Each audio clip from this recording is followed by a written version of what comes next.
સ્વાગત છે મારા મિની વ્લોગમાં। તો અહીંયા મારે ઢીંગલી બેન સૂતા છે અને વાગી ગયા છે 10। તો આપણે થઈ ગયા છે ફ્રી અને કામ બધું પતી ગયું છે। તો હવે ઢીંગલી બેનની ઉઠવાની રાહ જોઈએ છીએ। ચાલો તમને બતાવું, મારો મની પ્લાન્ટ જોઈ શકો છો કેવું મસ્ત થઈ ગયું છે। અને મને આ વેલને આખી આવી રીતે બારી ઉપર કરવાનું છે, મસ્ત લાગશે। તાગ્ર આપણે ઢીંગલી ઉઠી ગઈ હતી અને જોઈ રહી હતી પંખો, અને કુતરાભાઈ રસ્તા વચારે બેસી ગયા હતા બોલો। અને ઢીંગલી બેન પાછા રોવા માંડ્યા હતા તો એને લઈ લીધી હાથમાં, તો હાથમાં લીધી તો એને કાંઈ વાંધો નહોતો બોલો।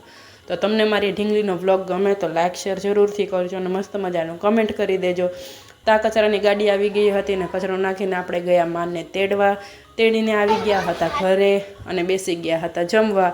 તો અમારી ઢીંગલી બેન પણ અમારી સાથે જમતી હતી। જમીને ફટાફટ આપણે કરી નાખી ઢીંગલીને માલિશ, અને માલિશ કરીને આપણે એને તડકે લઈ ગયા હતા નવરાવીને, અને એને હુવરાવી દીધી હતી। તો પછી ફટાફટ ઉઠીને આપણે કપડાં સંકેલવાના હતા, તો મેં અહીંયા કપડાં સંકેલી લીધા હતા અને વાગી ગયા હતા 5:30-6 જેવું થઈ ગયું હતું। ઢીંગલી બેનને આવતું હતું રોવું, તો એને આપણે સુવડાવી દીધી હતી, એને મજા જેવું નહોતું થોડુંક એટલે।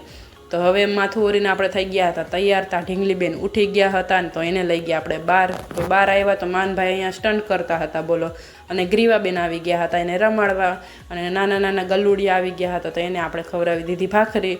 અને 8 વાગી ગયા હતા તો રસોઈનું ટાણું થઈ ગયું હોય તો આપણે કરી લઈએ રસોઈ।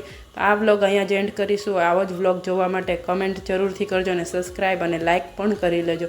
બાય બાય, આવજો, જય શ્રી કૃષ્ણ।